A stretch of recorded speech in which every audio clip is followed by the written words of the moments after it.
Today we're talking about the legendary Harry Belafonte and what celebrity activism can be, with the biggest emphasis on the activism part. Stay tuned.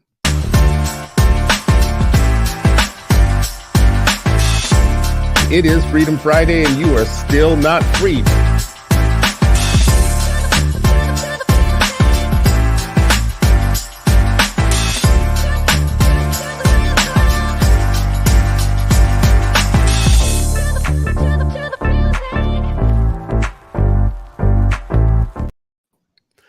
Welcome, friends and family. It is Freedom Friday, and you are still not free, but hopefully you will be freer after an hour with Sharif El-Mekki and our guest today, Winston Cox. Today we're talking about the legendary and the famous activist, educator, celebrity, all-star Harry Belafonte Jr. Famous for many things, originally famous for the Deo song, the Banana Boat song years ago, with Caribbean roots and influences that brought calypso to the entire globe, all around the world, and was a cultural juggernaut. Many people don't know this. This was the first million-selling album. So this was the Thriller before Thriller was Thriller. This was the first mega hit single album by a single artist, not by a band. From there, this is what we really want to talk about today. Is there are many ways to become famous and to become a celebrity, and we live in a time and an era where there are more young people that want to become famous than they want to become purposeful or useful in the world. But there's many ways to become famous and then to live on that for the rest of your life. There's another way when you have people like Harry Belafonte and Sidney Poitier, and even to some degree, and people don't know this, Sammy Davis Jr. and others, where you translate your fame and you translate your opportunity, your platform, your resources into the revolution. And that is what this man did. And we want to talk about this today because let's talk about the second half of the lesson. We have so many young people that want to become LeBron James, but they don't understand that LeBron James behind it has a foundation where he is shepherding a whole bunch of money into the revolution and into the movement. They want to become Jay-Z, but they don't necessarily understand the fact that people like Jay-Z and Beyonce have bailed out thousands of protesters, and thousands of people paid their bail and got them out of jail, got mothers out of jail on Mother's Day so that they can participate in the activism that saves their lives. So we're going to talk about today. Fellas, let's get at it. First of all, Winston Cox, thank you so much for joining the show today on short notice. We appreciate you. Oh man, I'm grateful to be here. I wouldn't want to be anywhere else, but with our people discussing an ancestor like we just gained. Thank you for having me. Yeah, we are happy to have three people on here today, because usually I have to hold the thing together because Sharif, just kidding. Sharif is the educator of the show with so many connections. There's definitely a lot of truth in that. No, there's not a lot of truth in it. And I'm joking, because this is the thing. Sharif, as a partner in this show and a partner in business, period, is a great educator. Always has access to things. And Harry Belafonte, what I want to talk about today is the way that he funded access for the revolution and for the movement, just like the Center for Black Educator Development, dropping in a plug here, for real movement work that is taking place today, which is building a pipeline of Black educators to become the next group that teaches the next generation how to be free. This is what we're supposed to do. We're supposed to pool together what we have and help our people be smarter and more active. So Winston, let's start with you a little bit. What should we take away at a high level, just at the highest of level, if we had to teach a lesson about why it's even important today to talk about an ancestor like this? Indeed. Well, what comes to mind first of all is that Baba Harry Belafonte called Paul Robeson his dearest and most treasured ancestor and mentor. And so what I'm really taking away, of course, is this baton pass that we are in the midst of, and the fact that, where does this come from? Where does this spirit of activism originate? And of course, it's always about deference to our ancestors who paved the way we don't have to keep recreating that. There's this roadmap, there's this blueprint for doing this work. I feel very fortunate to have been born in the late 60s and come up in the 70s. And of course, you know, you had the Sidney Poitiers and the Nina Simones and the Miriam Makebas, the resting on the shoulders of a Paul Ropes, and you had the Arthur Ashes and the Kareem Abdul-Jabbars. I love the fact, I feel so honored to have come up in that age where the idea of entertainer, activist was what our people did culturally. And I think, you know, my greatest takeaway are those couple of things, right? That I have this roadmap, this blueprint to follow. I feel sadness, but our beloved Belafonte had 96, you know, earthly years here, and you know, it's time for us to really wrestle that baton and carry it forward. And can we herald in an era? Can we usher in an era of passing on this legacy to, you know, to the current day politicians or activists, entertainers? That we can do that. We can fund these movements. We can be very intimately involved without being in the spotlight, but we can fund legal defense. We can fund the movements that you know, that serve our people. So those are some of the things that I'm walking with today. You know, I want to say about that last part there, and Sharif, I want you to jump in too, but this last part about we can fund the revolution and movement. Let's not lose this one thing. Sharif has heard me say this a million times. We all can be philanthropists at whatever level we are. And when we think about Black education, we had once put together nickels and quarters and dimes to build schoolhouses. In addition to putting our sweat equity and labor into building those schoolhouses, we once actually paid for our own teachers and had to put them up with room and board with nickels, dimes, and quarters. You know, Black philanthropy at a collectivist level, not Black philanthropy of waiting for somebody to become a millionaire and then ask them for money. Like, you know, we used to do this. So again, a plug: when you find things like the Center for Black Educator Development, go to their site and actually donate money. We can all be part of the revolution. Anyway, Sharif, I'm going to stop, you know, sending people your direction with that thing, but we should be funding our education. We should be funding our own movement and our own freedom. Yeah, no, I appreciate the support. And yeah, like, you know, the idea like everybody can be a philanthropist. I meant to send this to you, man. The, you know, my mother's, you know, was always given to like these Black institutions, but I found like the list that she gave us, you know, part of her, you know, transition, you know, ritual, her, you know, her last wishes or whatever. But, you know, she's had this list, and it came across, you know, my vision the other day, and I was like, man, look at this list. This list is so dope, right? And so, you know, I think, you know, what you all are connecting that to, and, you know, folks like Baba Belafonte and others and his peers, you know, I think that like what happens is, you know, and a lot of times, and it's not just America, a lot of places, they tell you like, once you've made it to the promised land, separate yourself from, you know, whoever, because they're just going to drag you back down. You hear like crabs in a barrel, and all these kind of things that people are just constantly, you know, coloring, you know, and doing these broad strokes. And I think sometimes people, you know, listen to that, but there are others, you know, and I would say particularly in that generation, because it was just seemed like there was such a mass movement.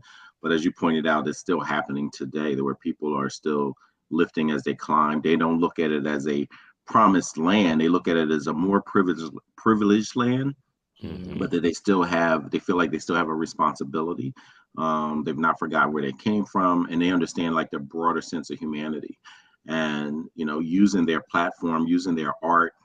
You know, our youth, excuse me, our youth used to study some of this, and you know, resistance through the arts, and they would really dive into like, how are artists demonstrating resistance? How are artists supporting resistance, funding resistance, using their platform to promote resistance? And then the students would really go into like, what did they want to resist, both as individuals as well as their small groups, you know? And that could be anything. It could be like resistance, you know, things that they felt like they needed to personally struggle, but they also would connect it to the broader struggle. So just, you know, always, you know, just grateful for, you know, that line of thinking of, you know, like resistance through the arts, and how the arts can actually be used to fuel a movement, right? But that means it also has to be refueled. So, shout out to Baba Belafonte and many others. In St. Paul, Minnesota, there's a school called the High School for Recording Arts, started by a brother named Tony Simmons, who years ago, I want to say that either him or one of the founders of the school were involved with Prince. And people don't know this about Prince, but Prince actually supported several startup education situations. One was a Afrocentric daycare that wanted to become a school. And he just rolled up on them one day with a bag of money, like a literal bag of money, and was just like, Prince wasn't big with formalities or whatnot oftentimes, and literally jump-started a school that became one of the best actually for Black children in Minnesota. And the High School for Recording Arts actually was started for young people that had been put out of school or had left school and had a couple years out, and someone had to recover them and give them somewhere to be. And it turns out the recording arts was one way in which it would be sticky. They would come and they would find some relevance because they had something to give, something to say. They, the engaging in the arts was a way. I wonder with you two, as people who are focused on education and talking today about activism and celebrity activism, and Harry Belafonte was a person who did what you just said. He used art as a platform in a subversive way to further the movement.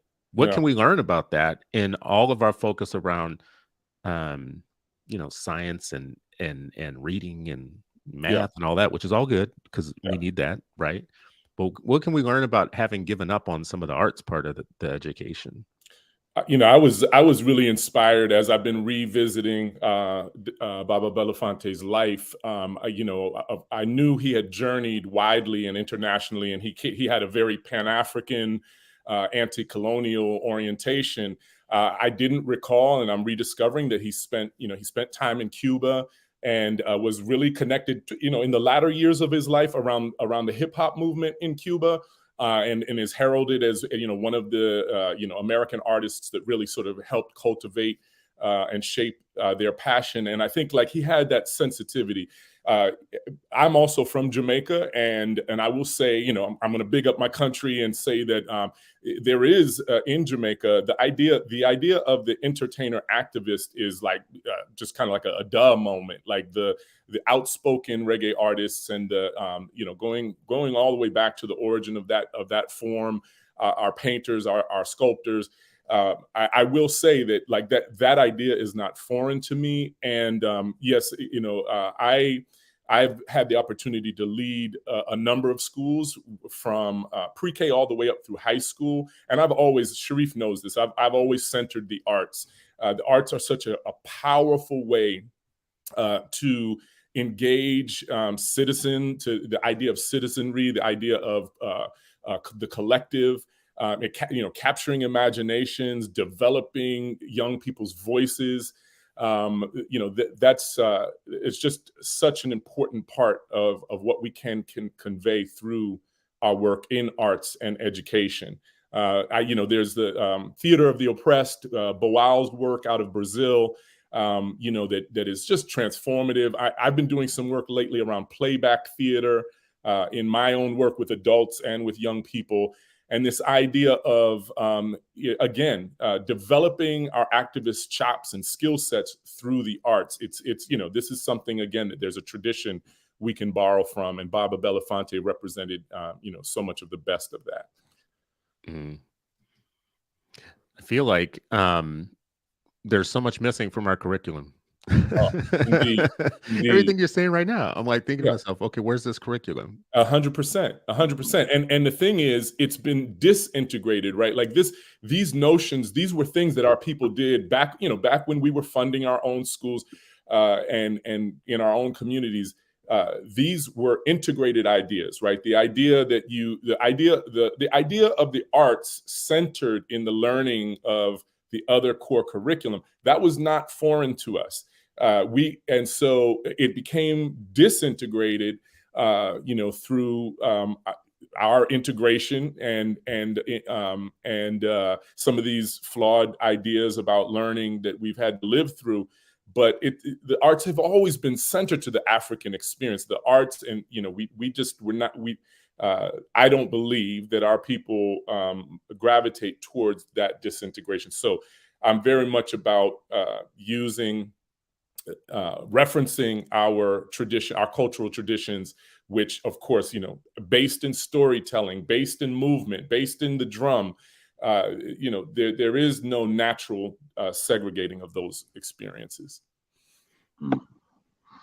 Yeah, man. That's and also think about like just his, like his frustration sometimes, right? Like, when he talked about like marching with with Dr. King and how powerful that was, and then in subsequent years just felt like there was not this collective group. It was almost like people were expecting just, oh well, you all do all the work. And I think it ties back to like what Chris mentioned earlier, like everybody was a part of the revolution. They weren't just looking for, oh, you have money, so you fuel the revolution, you lead the revolution, you be the spokesperson, you be and where he felt like in the 60s when he was giving money to the the Southern Christian SCLC, Southern Christian Leadership Conference, that Dr. King, helped start, and the March on Washington and all of that. Like, he just felt like there was such a groundswell that after a while,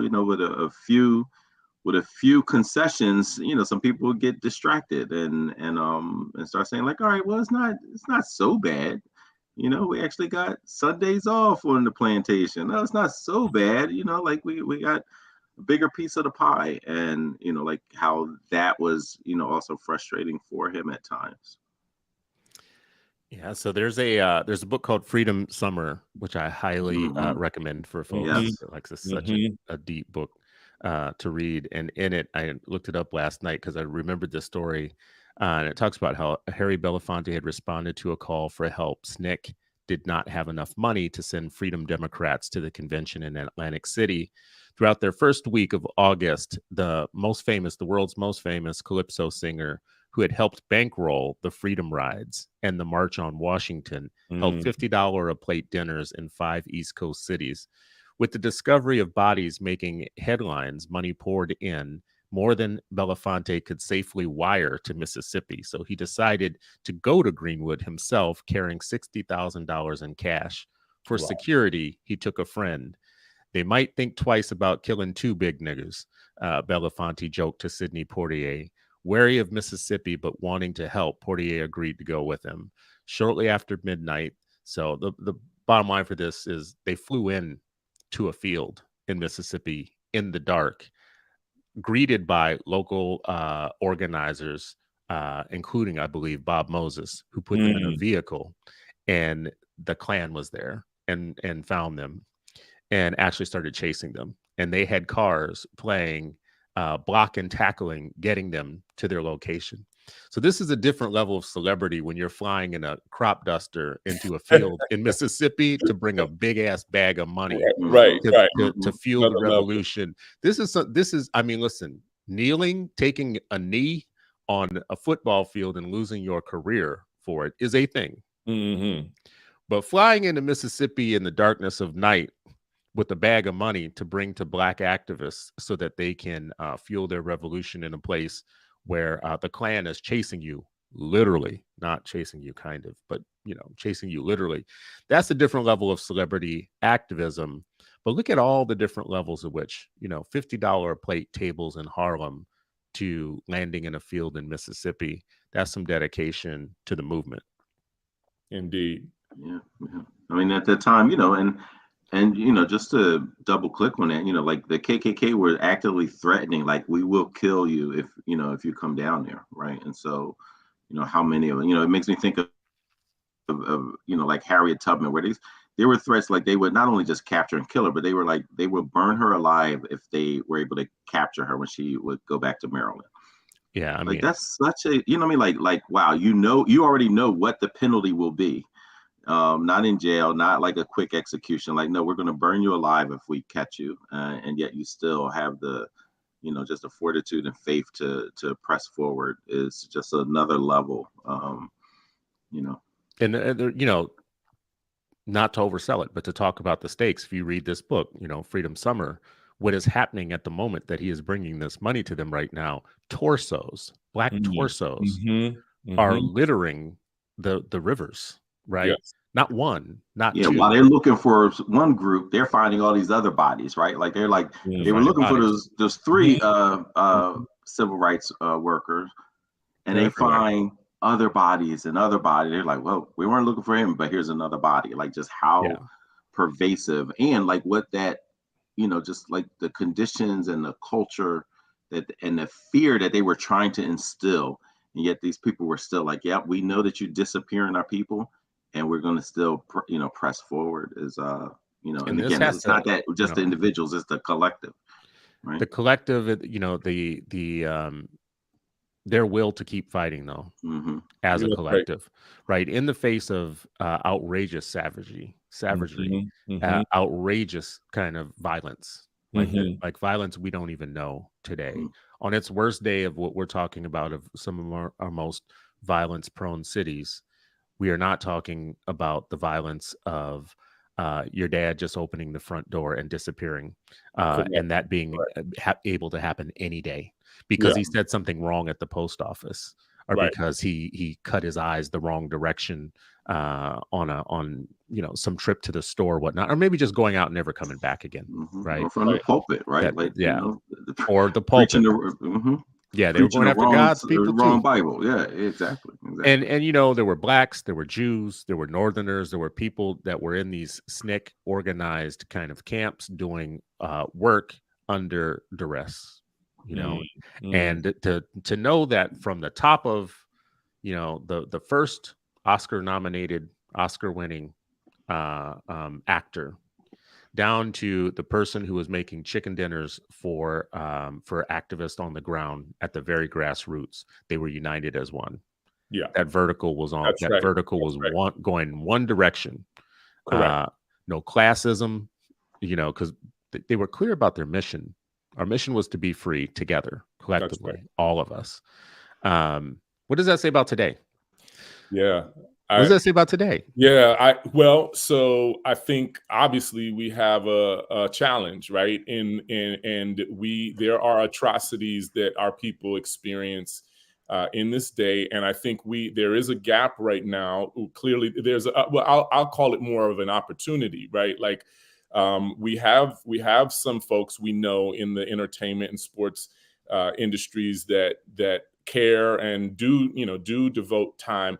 I do think that there's a real void, we're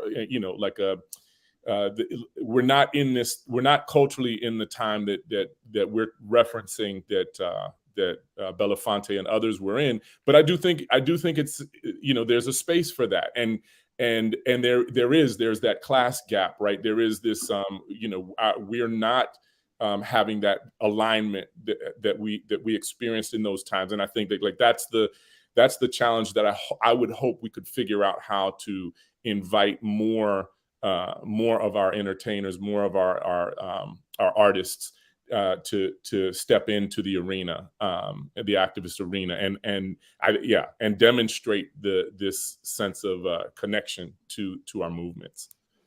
When we look at stories like this, do y'all think it's possible to recreate this, or is this one of those things that we look at and say it was right for its time? Right? Is the biggest lesson here to read it, to understand it? I mean, he got what he got in some ways from Paul Robeson, as you said earlier, and Marcus Garvey and others. Yeah. And that was of his time.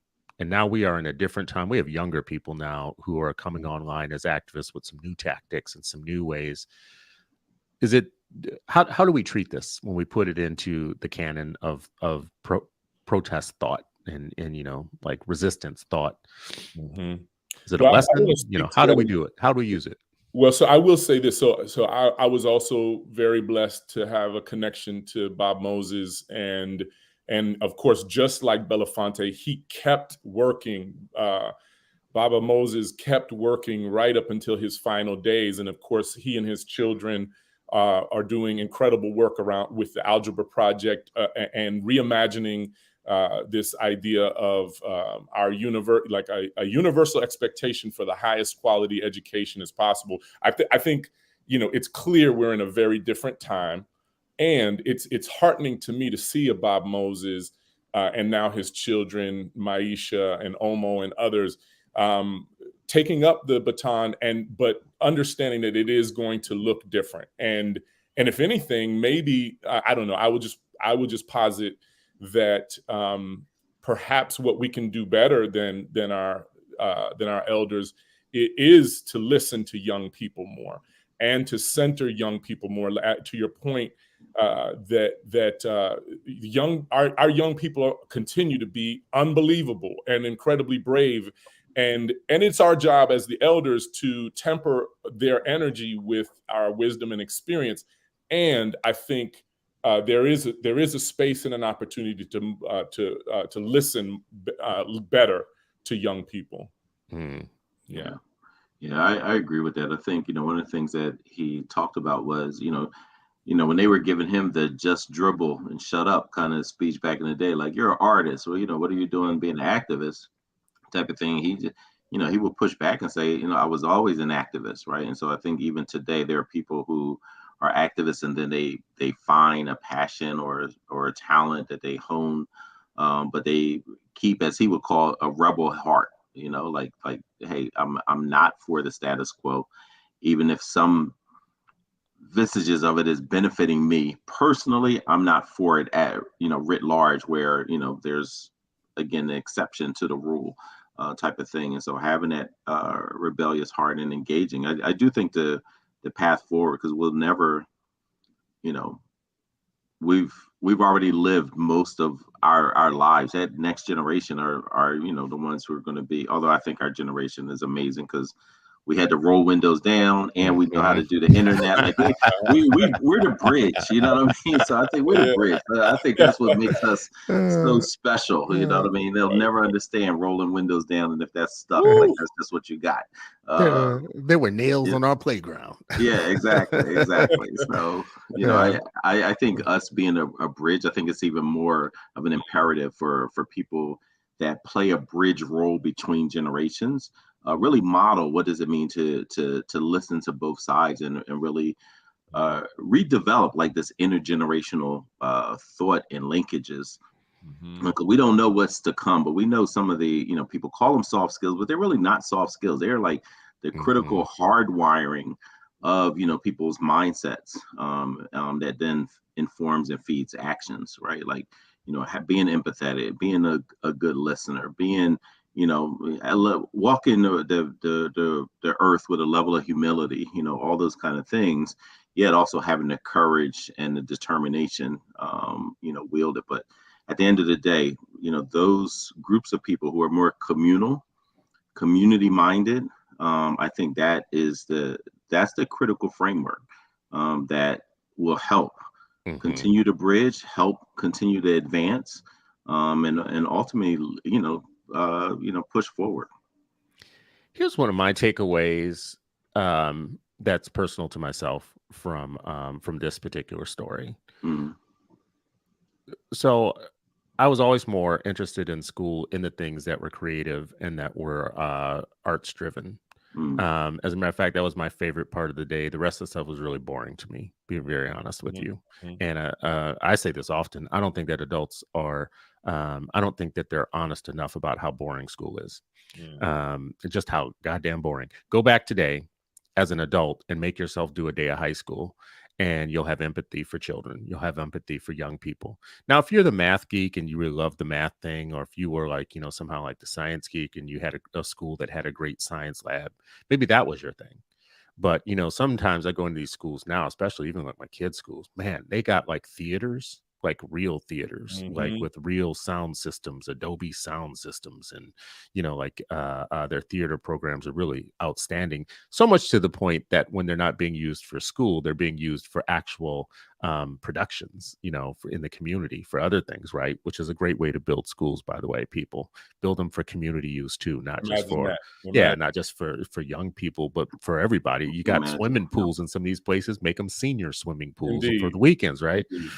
But my point about the creative part is that Belafonte, Sidney Poitier, Paul Robeson, some of these folks that actually were approaching social issues from a creative perspective, I think their creativity actually was a benefit and an asset to the movement. And it's why the arts movement was essential to the Black Panthers and to, other movements.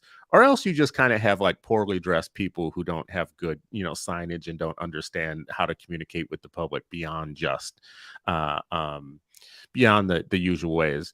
But I would like to lift up the fact that one of those ways in which, people, if you want the trivia point, here's the trivia point. The song that you all know, We Are the World, with Michael Jackson, Lionel Richie, Diana Ross, Bruce Springsteen, and the whole works. Everybody of the moment who was famous at that moment that showed up, I believe Boy George and George Michael and whatever. That was Harry Belafonte's idea. He actually was already active in supporting Africa. He was already giving money. He was already doing what he could. But what is another way I can, one, monetize my network for the benefit of my people? Oh, well, I know Lionel Richie. I know Michael Jackson. I know people I could call on speed dial. Maybe I'll have them write this little song and put it together. And during the Grammys, I'll have them call everybody over to the to the recording studio, and we'll have a song already ready to go, prepared, that they've never heard before.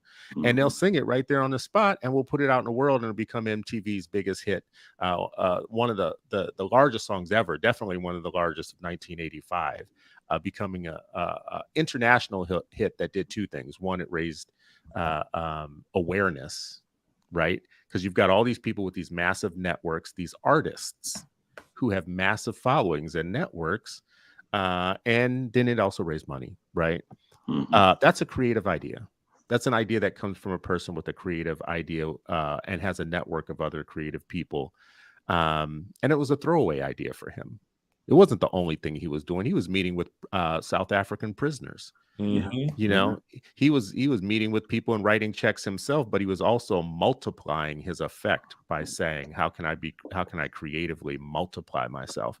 Now, if I took that just as a business lesson of how we should be doing protesting and activism, I could probably break that down into a course.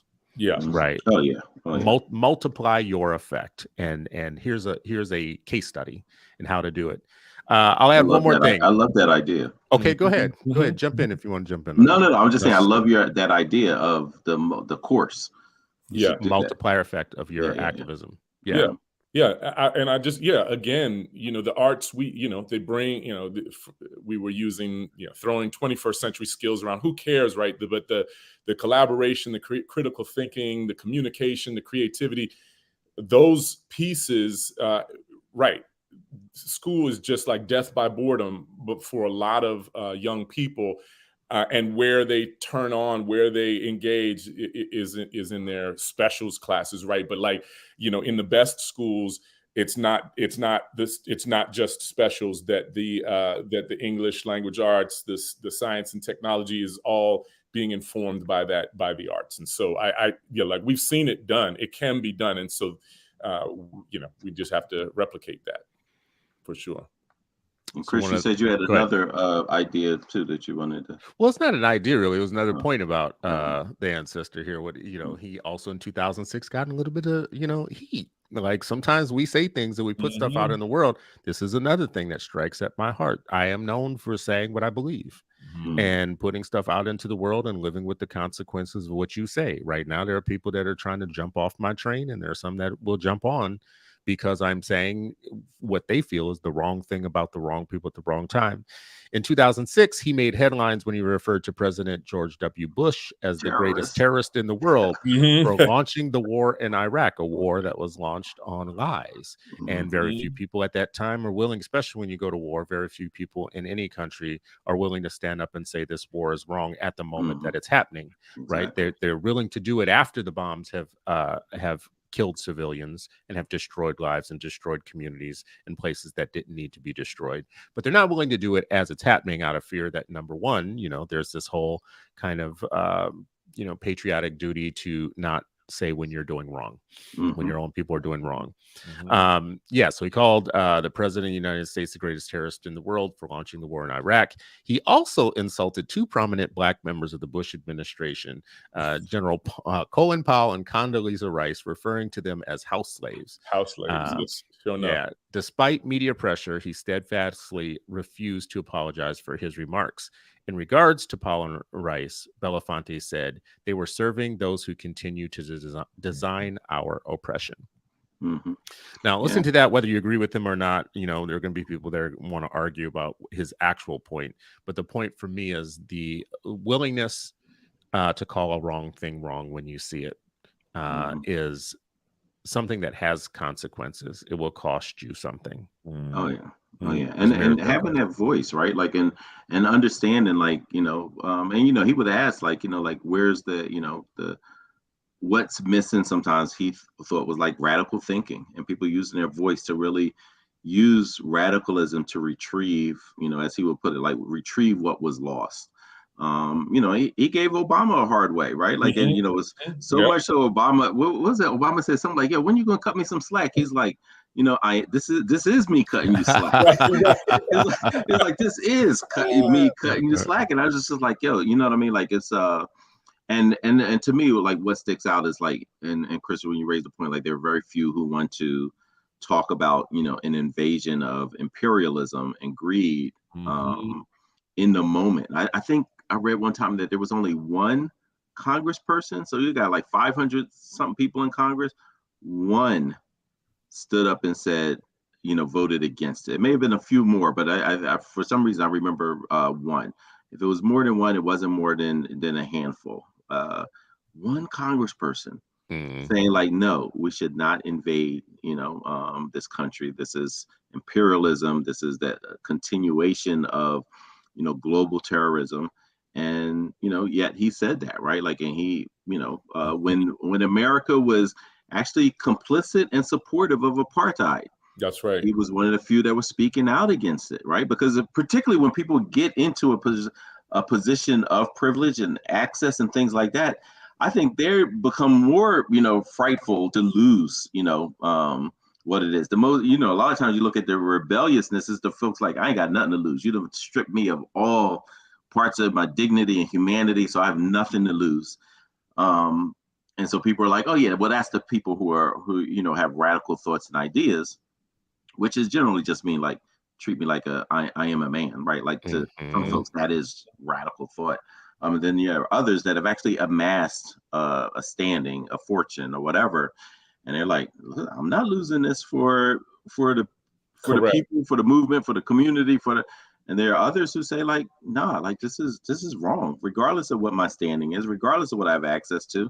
That is wrong. Apartheid is wrong. Invading a country, and eventually people are now like, oh yeah, that killed 1 million people and destabilized an entire sovereign country. Yeah, maybe that was a little wrong, and even those people who may acknowledge it will still be like, but it's okay because, he gives the current first lady some mints, so now it's okay. You know what I mean? Bush is okay now because he gives mints to Obama. So I think that's just having that, like, clarity of Mhm. thought of, like, and he said earlier, like, right, you mentioned Paul Robeson. He said Paul Robeson was part of his moral compass. That's right. I think all his conversations with Dr. King, where Dr. King would use him as a sounding board, and just, like, because Dr. King had to be so restrained and so much, but he's also a human being. So being in a space with, someone like Harry Belafonte, to be able to, like, just talk about some of the other issues and aspects, I think that's another piece that we have to make sure that we are providing for folks who are taking risk. That they have some space to decompress, to engage, a place of trust, right? Mm. Because at the end of the day, like, it is so hard to trust folks if you're on those type of platforms, because Mhm. we know COINTELPRO and we know all the other things of, like, just human condition that may, derail some things. So Right. there are so many just, like, interconnecting parts. I think that are worthy of that course that Chris is gonna write and teach. No, I'm gonna put back on the center. The center is gonna have to start developing curriculum after every one of these conversations we have, because I come up with new courses all the time. One of the ones that you just mentioned Sharif, you and I have talked about this a lot. And Winston, I don't know if you have this in your network, but there is always somebody in my network where they are under fire for something. And you know, this goes all the way from people that are superintendents or school leaders to people that are business folks or whatever, having, you know, a similar experience to those who, for instance, when there were the bus boycotts, your boss might say, "Oh, you're participating in that. You don't have a job anymore." Or, you know, "Oh, you know, you used to be a butcher, but you're not gonna be a butcher now. You know, you participating in that activism or whatever. You move in the wrong part of town. Oh, you know, we'll call your employer." Right. So the "I'll call your employer" thing is old, and it's still happening today. And there are Black men and Black women who are making decisions, like, for instance, I mentioned as a superintendent, maybe, who 3 or 4 parents don't like what you said, so they use their white social power to go and get people organized, and before you know it, you have a campaign that 6 months later has driven you out of a job, and you didn't even see it coming, right? You are a Black school leader who makes the wrong decision on something that 4 parents don't like, and before you know it, they've used their social power and connections to create a hysteria, a thing, and you're gone now. 100%. I jump out there on Twitter and I say something about the way that white racial politics affect the way that we educate our kids, or the way that resources work for our kids. And next thing I know, people are calling who they think are my bosses. You know, they're trying to get you cut off always. "Oh, I don't like what you said, so let me get your grants taken from you. Let me find whatever white person has any power over you and get that person convinced that now they need to take whatever you have from you." I am so sick and so tired of it, to be very honest with you. And I keep saying things that make people keep saying these phone calls, and I'm going to keep doing it. Keep doing it. Because the goal for the fact is, I've said this a million times, I'm going to keep saying it a million more. If my hardest day is having to tell white America the truth, then my hardest day is still not as hard as any of my ancestors had it, right? Because if that's my hardest day, having to do that, 100%. I'm going to keep doing that. And I'm a pretty luxurious kind of oppressed, right? Like I have more than they had. I have more ability to do it. You can take from me, and you could take a lot from me. And it would be easier just to be quiet and silent about the things that we see that we know are wrong. But philanthropy is jacked up. Our education, salvation, and saviors are jacked up. The people who most want to help us oftentimes are jacked up. Most of the people involved in our lives in organizing things that don't allow us to lead from the front and don't allow us to author our own destiny and our own freedom are jacked up. Most of them are playing a role, and some of our own people are complicit every single day. So this thing like calling out Colin Powell and Rice or whatnot deeply resonates with me. Because the first thing that happens with white supremacy, and even more with late stage white supremacy, the first thing they do to neutralize you is neocolonialism. They send you somebody with your face to be the one that gives you the lashes. They send you a Tim Scott, a Candace Owens, and I will name some others that I'm more friendly with, so I won't name them. But I will say, they will say, "Oh, you're saying this? Well, let me find a that."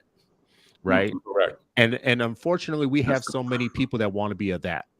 We have so many people that want to be that's. There are that's all over the place, right?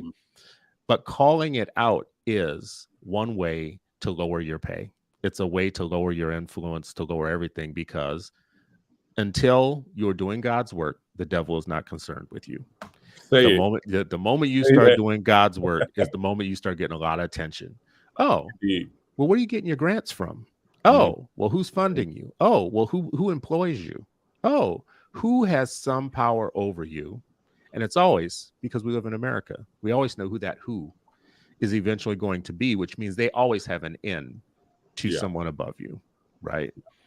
And you think, listen, people listen to this, you might think you got all the power in the world. I'm at an age where I've had this story relived so many times now with people who are my friends now, because the way we met was that they were under duress and there was a campaign against them that they were having to contend with while they did their professional job.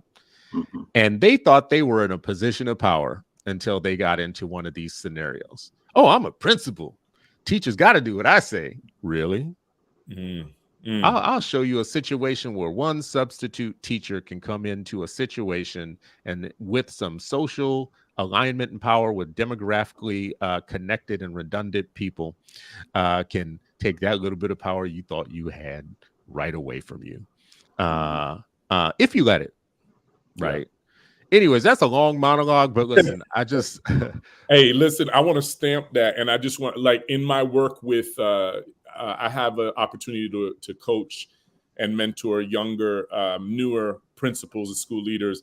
And absolutely, I say all the time, look, the work is so hard. And if you're doing it right, it's heart-wrenching. Do not compromise your values and your principles and your convictions. Be prepared to die on that hill, because to your point, the forces that be will have you play the complicit game, the complacency, and you think you're winning some comfort, and in fact, that choice can have real implications on your mental, emotional, spiritual, physical health. And yes, I've seen so many strong people get just ground out by that experience. And so why not step up on your faith, step out and say and do what you believe, and live that type of honorable life. Yeah. Yeah, it reminds me, like Malcolm used to say, as soon as a black person says something that's pro-black, white folks going to trot someone else that looks like them so that they can say, that ain't right, like that being pro-black, that ain't right, just to, continue to confuse people and circumvent, this idea of, like, being anti-racist is a problem. They'll find someone that looks like you, to say, like, nah, nothing to see here. That person is lying. There's no racism here. They lying, and he said that's the first thing. He's like, while they're attacking you, their most prominent weapon is someone that looks like you, to counter all the anti-racist things that you recently said. And I think that it's insightful. It will allow, and particularly if we continue intergenerationally, to share, like, hey, here's what COINTELPRO is. It may look differently digitally than it did before, but here's what it might look like. Mm-hmm. It may look like photoshopping.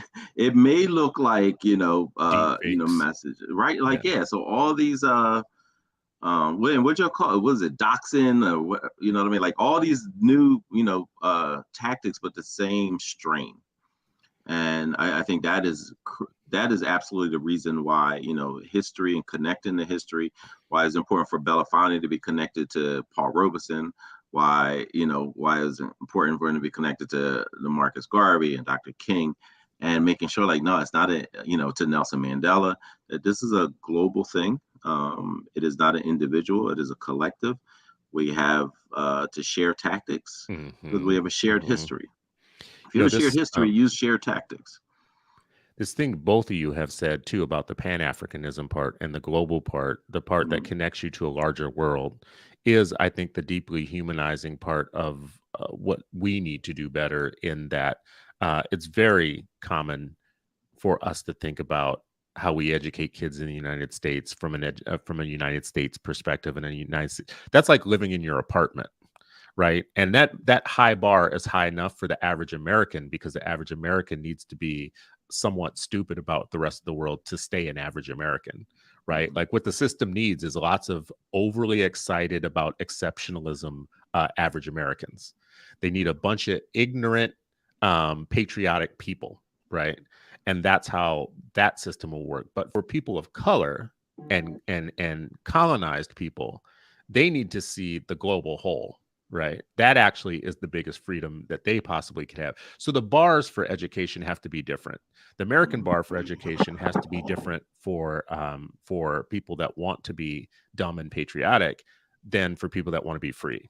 So the people who want to be free and marginalized people, that bar needs to be more Pan-African and larger, than the global perspective. And that will lead to bigger histories and bigger understandings and a bigger world fund of information that will make smarter people and people more dangerous. So I want to keep picking up on that, because you guys, each time you say it rings in my ear. Oh yeah, man, our bar is low. I want to jump on that and just say, again, having been born in Jamaica and raised by, a Jamaican father and an American mother, and this piece to me it's such a huge part of my work is, I feel like we're back in a situation now where even our own people, when we say Black, or when we talk about Black culture, we're often referencing the African American experience. And, I'm not trying to drive the classic wedge. In fact, I really, I want to hearken to those days where we had conversations about the Black experience writ large, global. And yes, Baba Belafonte had the, that awareness to go out, spent time in Venezuela, spent time in Cuba and the African continent. And I do believe we're doing a bit of a disservice to our young people, not reconnecting them to the global movement for African dignity and excellence. And so that's a charge I'm absolutely taking from his passage to Ancestor, is revitalizing, re-energizing that Pan-African approach. I think that, coupled with the arts, is incredibly compelling. You're gonna get put in jail for that. They're gonna show up at your door one day and they're just gonna be like, apparently you haven't been paying attention to the news. I mean, like, think about what you just said, right? So we take the Kaepernick situation, right? That's of the moment a contemporary situation. Now, you're old enough to know that there might be some background to this. If I'm a young person, this might be the first blush that I have at this type of thing. So that might be an opportunity to say, okay, well, let's use this as a gateway to understand. You do know that this is a cycle. This has happened before. So maybe let's talk to you guys about some of the other, let's fill in some of the blanks, right? Just as there was Robeson for, Belafonte, and then Belafonte became that for new generation. That new generation produced another generation. Like the taking the knee wasn't the first thing. There was a fist up in the air on the platform at the Olympics, blah, blah, right? So now you've got a whole lineage that you can talk about of this type of activism that starts with a current, relevant, right now point for a point of access for our young people. And now realize that everything that I just said is against the law in several states now. What I just said as a lesson, what I just said, something so germane and important for our young people to understand about their own existence within the United States is against the law to teach. And it's against the law to teach, not because they don't need it or it's not valuable to them. It's because it makes someone else uncomfortable for you to teach them that. Now think about your place in the white power system of education. You have people, and Sharif is going to get sick of me pointing this out. You have people talking to our people all day long about school choice, the beauty of school choice, school choice, y'all. Come to my school choice fantasy land. Come to my school choice utopia called Florida, where you have choices of schools. Now, when you get to those schools, you have no choice of what you can learn, because we've outlawed a good deal of what you think your kids need to learn for their own kind of emotional health, their own academic health, their own kind of intellectual development. But you have school choice. So who needs learner choice? Who needs curricular choice? Who needs subject matter choice, right? Don't be fooled, people. Don't be fooled. It's all a hoax. It's all a joke. Until they offer you the freedom to learn what you want to learn for your own freedom, for your own ability to be liberated and understand your own legacy and history and place in the world, they are lying to you. Point blank. Because it's not tied to education for liberation, and certainly not self-determination. It reminds me of, like how in the cereal, the cereal aisle, they put all the junk, the garbage, at eye level for the youth, right? Like for kids, right? And so that's what it is. Like it's junk food, junk education but you're like, hey, you can have as much junk education as you want. Like that's always been the case. You can have as much junk as you want. This is a junk country. Like it sells junk. And a school building, choosing the junk school is the same kind of phenomena. Like it's not about education for liberation, and certainly not for self-determination. It is, how do we sell you junk? And most often that junk has some level of racial injustice embedded within it.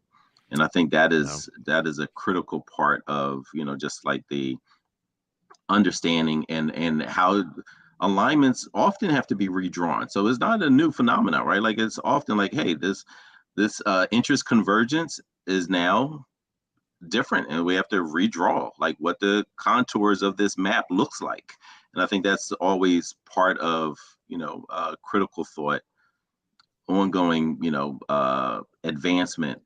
The contours have to be redrawn, and I am 100% okay with that. I've always been okay with that, and I think it is part of any movement that contours change, interests converge, and also there's some dissonance at times, and we have to determine, okay, what can we live with and what can't we live with, and act accordingly. And let's be real, conservatives are masters of messaging, and I'm using that term. I don't even think they get to own that term, but they're masters of messaging, and sometimes we're not. The progressive, wing is not necessarily as effective. When, however, again, in the spirit of Belafonte, right? Like when we are at our best, we use our art forms, our gifts for communication to do an amazing job of messaging. And so I do think, like, yeah, this whole choice hustle that is so tired and so busted. And I love the metaphor, the cereal metaphor. 100. Not only is the cereal placed there, but then the stuff that's good for you is in a shelf you'll never find, and the store doesn't invest in. So yeah, 100%. But again, just trying to circle it back to our ancestor, our new ancestor here. We know we have a tradition, a powerful tradition that could reimagine and elevate these types of topics in a way that our communities could better understand. I think we've lost the messaging battle in that regard. When I will say, in what we just talked about with Harry Belafonte actually giving it to George Bush and giving it to Obama, on this last point, conservatives are involved in a massive late stage white supremacy project to put into law and into all the places they possibly can anything that extends the life of white supremacy. At the same time, people who call themselves progressives or whatnot deserve all the smoke too, especially in education. Because see, the thing about conservatives is they're so honest. They're just so honest. I don't like black people. I don't want any of that black stuff in our schools. I don't want any of that brown stuff in our schools. It makes my kids uncomfortable. It makes me uncomfortable. This is the conservative take right now. I'm sick of hearing about y'all. I'm sick of hearing about what y'all experienced and blah, blah, blah. That was a long time ago. I don't care. Miss me with that nonsense. That's cool. It's not cool. It's not cool for us, but it's better that they tell us straight up. But we have also had ancestors who have told us to watch out for the left, specifically the white left. The whole thing, Sharif, you have said multiple times about the foxy liberals and whatnot that Malcolm talked about or whatnot. And see, this is why I think terms are important. I am no longer about education reform because I don't think that you can reform slavery. I don't think that we should be involved in slavery reform. I'm not about abolitionists because abolitionists and being abolishing a thing only still keeps you connected to ending a bad thing but not building a good thing. Right? Abolition is about stopping a thing that needs to be eliminated or whatnot, but that still means your whole frame is within your context of being connected to the thing that has been oppressing you, period. That is the duality of abolition. I'm about liberationist education. I am trying to raise free people, and I'm trying to be a free person myself. So if you are not talking about liberationist education, the thing that makes me liberated away from you, abolition still keeps me connected to you. Reform still keeps me connected to you. All of those things are half steps to where I want to be. I want to be free. And I want education to set me free. And on the way there are two groups, left and right, who are going to try and keep me in the place that I am in.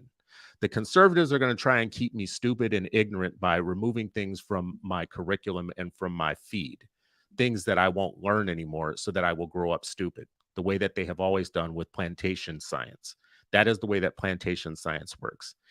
But then again, the pensionistas, the people who are so deeply invested in the current system that they can't see that it actually itself is a blueprint for social inequality, an engine for social inequality, because they literally have their pensions invested in the current system, also don't want you escaping from that system. They also see you as a body count where they don't have to put anything in your head. And it is class warfare. It is middle class, college educated people lording over a system that is serving low income, uncolleged people who are not on track to become middle class college people running a system, right? So that whole thing is an ancillary to the prison system in many ways. It's a cognitive version of the prison system. It is the cognitive version of it. And many middle-class people on the left want to keep you in that system the same way that the people on the right want to keep you dumb and ignorant. They want to keep you lording over, even as they're not putting their own kids in the same schools they think you should be trapped in. Even as they are like never accepting for their own kids the things we're supposed to accept while we're in those kind of like cognitive plantations they want us to be in. Right. So the left and the right are part of the same bird, and they always have been. The biggest trick that they have ever played on us is that they're actually fighting each other, when the more that they flap at each other, the more that same bird soars in the air. And the more we're the ones sitting on the ground wondering why we can't get any airspace.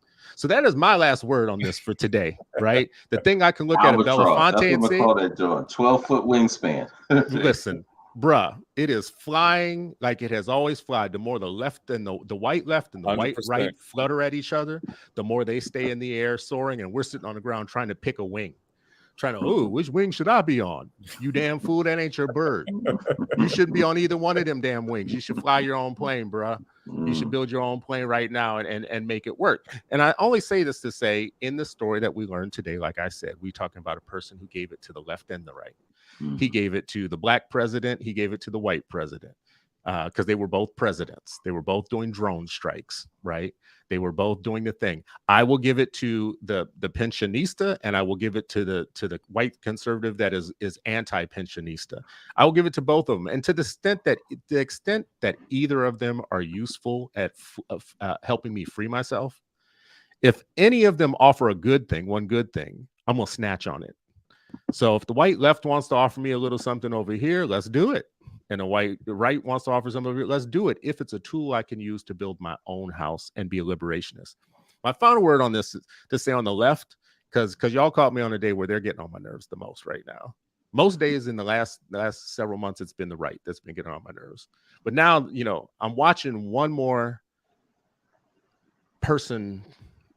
group of people put out more content around how reform of the system is the real enemy. And the sum total, after you read everything they write, you assume that the system is good, or it's good enough. It's not as bad as they say, or whatever, that our kids are trapped in every day. And that's something I can't live with. I got to let that go. So anyways, y'all, I would love to get your final word on this, because this isn't about this last rant that I have as much as it is about learning from this life that we have recently see come to an earthly close. The life of a celebrity, activist, thinker, creative person who actually funded and fueled the movement in so many ways that he didn't get credit for, but he didn't need the credit because it wasn't being done for credit. It was being done as a lesson, as a case study in how we all can be active in our own freedom. What's your final word? Yeah, I'll go, Winston, because I have to hop off. But what I'll say is, this reminds me of, and I bring this quote up often as a former teacher, and particularly with history. When Malcolm used to say, of all our studies, history is best qualified to reward our research. And just like how everything that we do should also be grounded in history. And I used to tell my students, no matter what your discipline is that you pursue, study the history of that and how it was used to support or undermine people's liberation and self-determination. you know, whether it's science, whether it's literature, whether it's economics, but certainly through the arts too, you know, and what's the historical thread of resistance, you know, through the arts that you can learn from, that you can use, that you can grow, support, and continue to pass on. And, you know, I love this idea of curricula, you know, and it's not only history, but teaching and education and learning, you know, that just occurs. And, you know, Chris, we need to talk and think through that, you know, because I do think it's you know, it's an important piece, particularly with so much of education being under assault in all different type of ways. And then lastly, I'll just quote Baba Belafonte himself, where he says, "What I've always been looking for is where resides the rebel heart. Without the rebellious heart, without people who understand that there's no sacrifice we can make that is too great to retrieve that which we've lost, we will forever be distracted with possessions and trinkets and titles." And so may we have more rebellious hearts, no matter where people are positioned in society, in the world. And he would also say, like, you know, we need less bureaucrats and more Black leaders. You know, too many people get into Congress and become Congress people instead of Black people. They get into bureaucracy, they become more bureaucrats instead of Black people. And so we need more Black people that understand this global connection, you know, everywhere, to do this work. Thank you, brother. Appreciate you. What's Winston good, Cox. fellas? Everything but you, Raymond Ankrum. Everything but you is what's good. Yeah. Raymond's trolling us. Winston, what's your last word, brother? Yeah, I mean, Sharif said it so well. I love King's concept of creative maladjustment, and you know that this is what a spirit, a soul like Belafonte just left us again. So much to work with, a model, an exemplar. I'm filled with just this sense of hope and an obligation and for what we have in front of us. And I love the conversation. I really appreciate this conversation. Helped me really settle in on this passage. I want to take a quick moment just to shout out my mentor, Horace Small, who was a mentee of Baba Belafonte's. As a matter of fact, Harry Belafonte supported my mentor when he was imprisoned as a conscientious objector for the Vietnam War. And as Sharif knows, Horace actually organized us this year to celebrate Belafonte's 96th birthday on March 1st. And very much used that opportunity to cultivate the energy that this soul brought to us. So the work, Aluta continua, the work continues. And brothers, I'm grateful for this time this morning. Thank you so much, sir. We appreciate you, and hopefully you'll come back on the show. I'd love You'll visit us again. I'd love that, brother. Thank you. All right. Peace. For our friends and family, please share the show. We thank you so much for watching us, giving us this time each week on a Friday, your Friday morning. You'd be doing many things. Hopefully you're working on something important in the world. But it helps us to grow the show if you share it with friends and family and click like wherever you see it and subscribe to the show on YouTube. Watch out for us on Facebook, or you can share us on Twitter. This has been another episode of Freedom Friday, and you are still not free, but hopefully you are freer after this hour with us. And we will see you next week, where we will have another riveting topic for you. Hopefully you see it as riveting. And we put a lot of work into it, and it's because you deserve it. Let's keep fighting.